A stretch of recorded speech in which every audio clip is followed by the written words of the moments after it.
Assalamualaikum warahmatullahi wabarakatuh. Halo teman-teman semuanya. Perkenalkan, saya Syahdatul Afdal.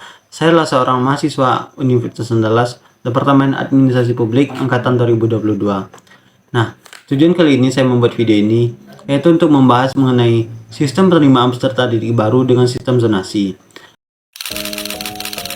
Sebelum saya membahas mengenai sistem zonasi, perlu saya tarik ke belakang terlebih dahulu. Mengapa saya akan membahas hal ini? Yang pertama, pendidikan merupakan sebuah aset yang sangat vital bagi berjalannya sebuah negara.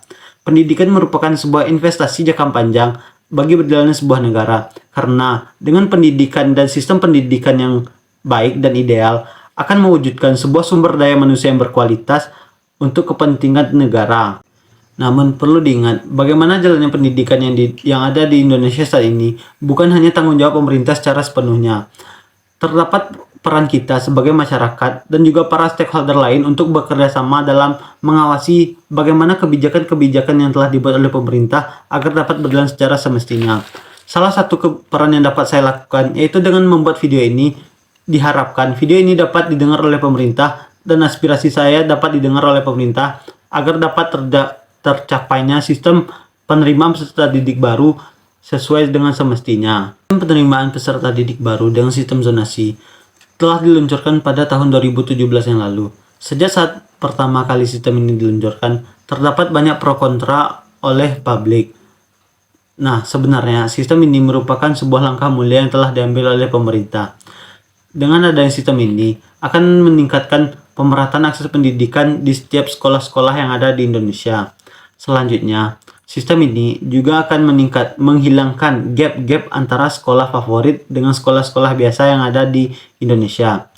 Selanjutnya, sistem ini juga akan memperpendek jarak tempuh yang harus dilalui oleh siswa untuk datang ke sekolahnya. Sayangnya, kebijakan yang mulia ini tidak didukung oleh kesiapan oleh pemerintah. Masih banyak terdapat celah dalam sistem zonasi ini. Salah satunya yaitu banyak masyarakat yang melakukan kecurangan data dengan memasukkan data anaknya ke KK sanak familinya agar dapat diterima oleh sekolah-sekolah di lokasi tersebut. Selanjutnya, banyak oknum-oknum sekolah yang melakukan jual beli kursi yang akhirnya terjadilah kasus korupsi, kolusi, dan nepotisme.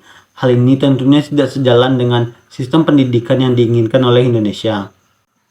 Sebetulnya sistem zonasi ini dapat berjalan secara ideal jika pemerintah dapat memperhatikan hal-hal kecil yang perlu diperhatikan. Salah satunya, pemerintah perlu melakukan pemerataan akses infrastruktur yang ada pada setiap sekolah yang ada di Indonesia.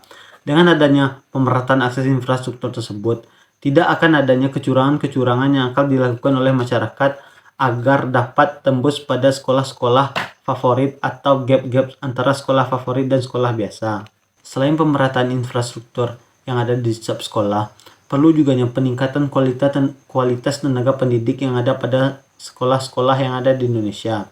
Karena dengan peningkatan kualitas tenaga pendidik, setiap materi yang diterima oleh siswa di seluruh Indonesia sama.